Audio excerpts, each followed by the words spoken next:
Having studied all the markets, I must say uh, real estate is almost on the edge of not being viable.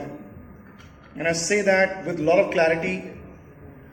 First of all, in most cities that we are in, when you do land cost versus project cost, we are beating 50% to 85% of the project cost.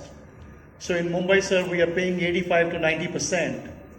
And when we put that 90% as equity into land, and then we take 1 year in designing an approval, which sometimes gets stretched to 2 years, and then you commence construction, and then you go through many retrospective laws which get imposed on the real estate sector during the construction cycle of the project.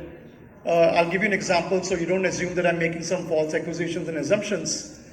In Thana district, we have a project called Serene, and 90% through the project, we were told to install fire elevators. So now we build the project, we have to find a shaft where we can have dedicated fire lifts.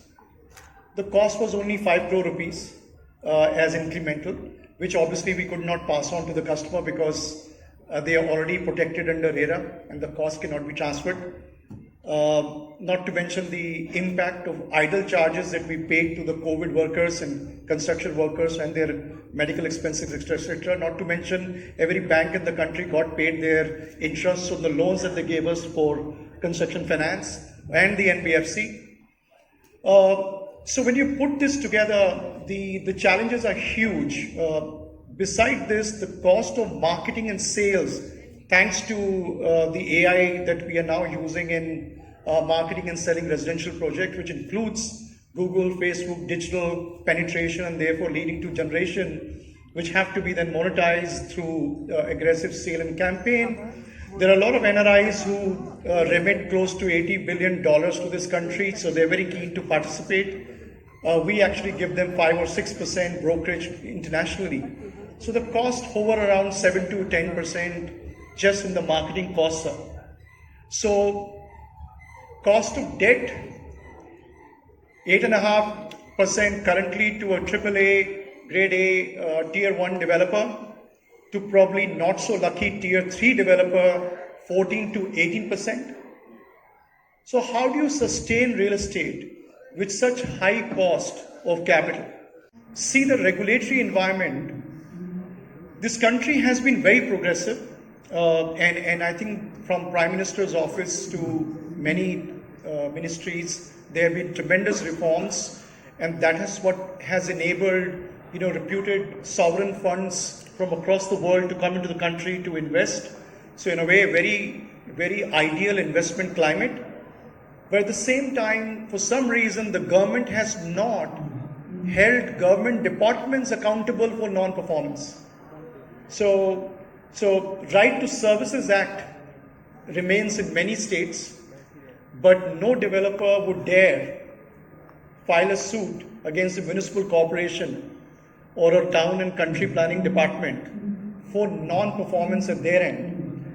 Even at the Supreme Court, the decision of eventually performance to the customer rests with the developer.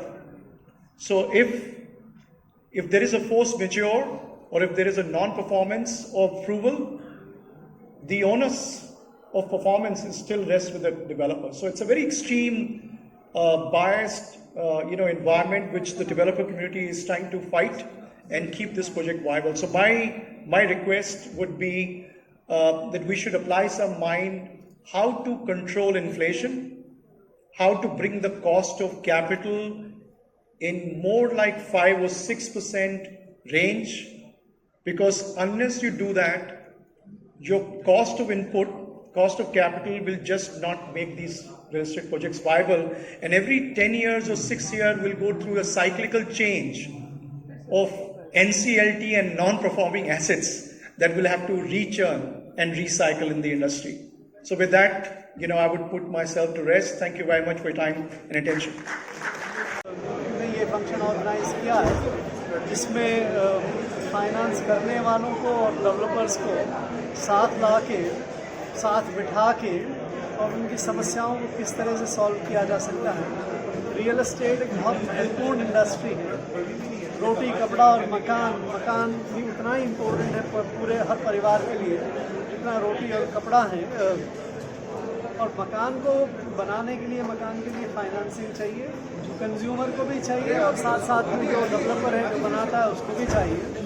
तो जब तक ये finance की problem solve नहीं होगी तब तक हम जितनी गति से और जितनी ज़्यादा मकान बनाना चाहते हैं उतने मकान नहीं बन सकते। इस विषय में समस्याएं हैं, अगर साथ बैठेंगे तो सोल्यूशन निकलेंगे और मुझे लगता है ये प्लेटफॉर्म इस तरह के सोल्यूशन प्रोवाइड करने में काफ़ी मदद करेगा। धन्यवाद। भारत सरकार से क्या मतलब कॉन्क्लेव एक्सपेक्ट करते हैं? जी, भारत सरकार ने भारत सरकार पॉलिसी बनाती है और भारत सरकार टैक्सेशन के संबंध में भी बहुत सारे काम करती है।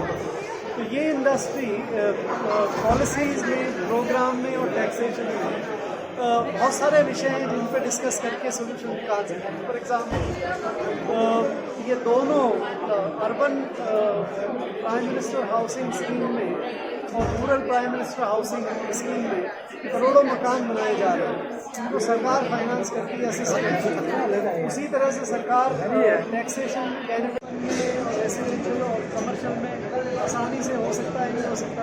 ये बहुत सारे इश्यूज ये हैं जो केवल सरकार के साथ बैठ के सोल्यूशन हो सकते हैं। अभी सरकार क्या करेगी या क्या नहीं करेगी, ये इनके जो विचार विमर्श होगा और इनके रिप्रेजेंटेशन पे सरकार प्रतिनिधि में आएंगे और वो सोल्यूशन निकालेंगे। इस कॉन्क्लेव के बाद रियल एस्टेट कंपनीज क्या एक्सपेक्ट करती हैं? ये तो मैंने बताया ना, सबसे ज़्यादा उनकी उम्मीद ये है कि उनको ये काम करने के लिए बहुत पैसा चाहिए होता है। ज़मीन को खरीदने के लिए पैसा चाहिए होता है, ज़मीन पर कंस्ट्रक्शन करने के लिए पैसा चाहिए होता है और फिर उसको मार्केट करने तक काफ़ी इसमें समय भी लगता है। 2-3 साल, 4 साल, 5 साल तक के प्रोजेक्ट होते हैं, तो काफ़ी पैसा इन्वेस्टमेंट के लिए चाहिए होता है। तो वो पैसे में से कुछ तो कंज्यूमर दे देता है, लेकिन आजकल बहुत सारे रेगुलेशंस ऐसे हैं जिसमें प्री कंस्ट्रक्शन फाइनेंस कंज्यूमर से कम मिलने लगी है। तो वो फाइनेंस कहाँ से लाए? या तो अपने रियल एस्टेट डेवलपर खुद लगाएं या फिर फाइनेंसिंग एजेंसीज उसको उपलब्ध कराएं। फंड जो आते हैं NBFC से वो उपलब्ध कराएं। तो वो सब इशूज़ की चर्चा करके उनके सोल्यूशन। Thank you.